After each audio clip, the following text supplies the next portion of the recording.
Magandang araw po sa ating lahat. So once again, welcome back to my channel. Titus Mateus po. So nasa loob ako ng simbahan ng Barangay Hiyaan. The church is dedicated to Our Lady of the Sorrow, the Mater Dolorosa, or Our Lady of the Sorrows, and the patroness of Hiyaan. So right now I have with me Brad Maning Apelyido Bitansor. He is the Eucharistic minister, or at the same time lay minister, because I come here only twice a month. So every first and third Sunday of the month. And during the second and the fourth, he's the one doing the liturgy of the word and the communion. No? So, pero at the same time, even before, actually at present, he is already the barangay chairman of Barangay Hiyaan, or we call it Kapitan, no? So, but even before, long time ago, he is already active in the church. So right now, so first, I will let him introduce to you. By the way, ano ba ang pangalan mo ulit? Ako, Silvano Maning, akong Malayo, Maning Bitansor. Silvano, pero the nickname is Maning. I was really thinking that Manuel ka, pero Bitansor Junior ka pala. Are you from this place? Taga rito ka? Opo, Padre. Bitansor, may sabi mga Bitansor pala dito. So ilang taon ka na pala ngayon? 63 na ako yan. 63 years old. Pero alam ko, ikaw, isa ka sa mga unang Eucharistic minister or lay minister ng parish ng San Pascual, Bailon. Pero dito rin, isa ka nung mga una nang magsimula ang BEC, Basic Ecclesial Community. Pero, so kahit hindi masyado particular ang kung anong year na yon, at least you can mention names, priest, kung kailan ka nagsimula. No, kailan ka nagsimula ng being Eucharistic minister? Siguro mga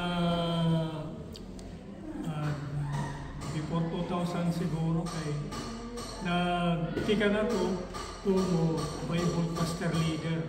Bible Cluster Leader. Sinong pari noon? Si Reverend Father Dondon Paulino. Ibig sabihin matagal na talaga. Father Dondon Paulino was here 97 to 2001.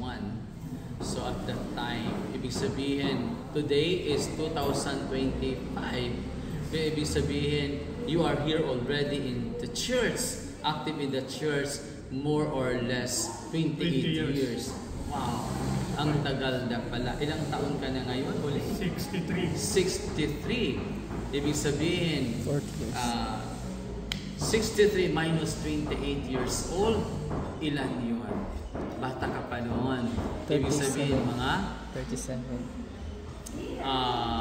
35. 37 years ka pa lang noon.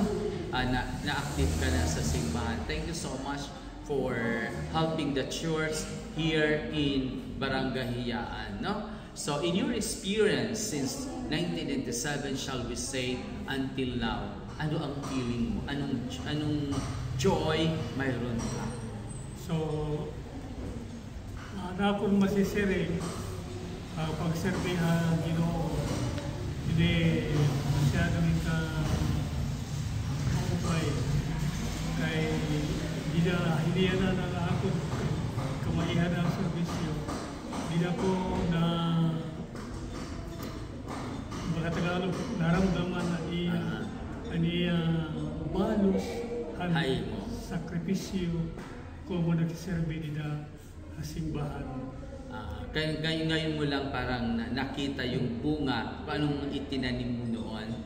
Kaya you're just harvesting the fruits of what you have done before. So, thank you so much, Brad Maning. At least, alam mo, this the value of patience. Kasi may mga tao, they want to be active in the church. Gusto nila, ngayon na gusto ko na makita ang bunga ng aking ginagawa. Pero ikaw, at least in 28 years of service, ngayon mo na talaga na-realize, no? You have the virtue of patience. Marunong kang maghintay at hindi ka masyado nagmamadali, no? So, pangalawa, alam ko na ikaw ngayon, you are already the kapitan or the chairman, the barangay captain of this area. Ilang taon ka na as a kapitan? Bali, more than 1 year pa lang. Ay, 2023, by December kami nag-assume. December 2023. So, kung baga, magdadalawang taon pa lang. Magdadalawang taon pa lang. Okay, very good. Congratulations for winning the ako. I'm happy na ang mga taga-simbahan, they have the possession in the civil government. At least you can bring the message of Christ not only here inside the church, even outside. You can bring the people, to the people. So, buti in your serving here and serving the community, the barangay, at least how can you reconcile? Paano mo? Kasi mayroon kang time para sa simbahan, mayroon kang time para sa barangay. Anong ginagawa mo? Una, permi ako, alagi ako na nagpipray kay Lord na para ko ma-manage yung time. Time management. Time management. Dahil hindi biro yung nasa simbahan ka, nasa barangay ka, parang minsan sabi ko sarili ko na mahirap pagsabayin. Mahirap kasi as a Catholic, as a Eucharistic minister or lay minister, may demand din sa loob ng simbahan. We will not give up because we are also, man is composed of body and soul. Kailangan ko rin pakainin ang aking kaluluwa because I'm also composed of body, so I have also the civic obligations. So, yeah, very good. Thank you so much. You manage, you give to Caesar what is due to Caesar and give to God what is due to God. Okay, this is the last na. No? Alam ko, maraming nanonood sa akin. Taga-subaybay. No? So, sa aking mga followers, how do you inspire them? Anong message mo? Kahit lang 3 sentences, no? How do you inspire them? Para sa nanonood ng vlog ni Father, ang masabi ko lang na patuloy lang sa padalagin, pag-ampuhan natin kagarahan ng Diyos. Kay may mga panahon na kita ininada ito na tubang kita yung mga trials, mga pagsubok. Ayaw kita ngalimot pagtawag ito natin makagarahan ng Diyos. Kay hiyala ito makakahatag at kasulbaran. Ito natin problema ng ginagawa. Tapod lang kita. Kay amo ito nakakahatag lang. Sering pa kabatunan ang atong mga ginihinya at kinabuhi. Sering pa kung haya na diri natin na tatagamtama na natin ginaaraw.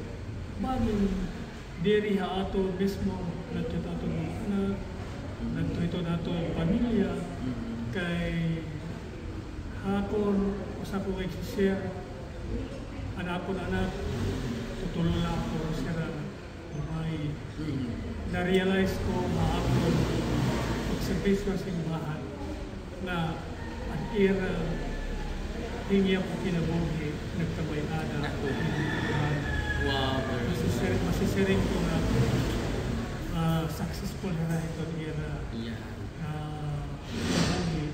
career and ira pinaagi hanbalos sa natin ano yung mga sakripisyo. So, thank you so much, Kapitan, at the same time, Brother Silvano Maning Bitansor, for your wonderful message. Yung sabi mo kanina, actually, even also I was listening to you, I'm also inspired by you, na kahit lang talaga, We have to cling on the mantle of the Lord. Walang iba magbibigay sa atin ng solusyon ng ating mga problema kung hindi ang ating Diyos. Pero lambingan lang natin kasi God alam naman ng Diyos kung kailan, ano ang dapat ibigay sa atin. No? So once again, thank you so much, Brad Silvano Maning Bitansor, for your time, Sir Kapitan. Thank you so much. Sa ating mga nanonood, thank you so much for watching. And I am also praying for all of you. Nakikita ko sa aking mga comments dyan, sa mga likes, hearts, or whatever. I know you are always in my prayer. Thanks so much. May God bless you always. Bye-bye.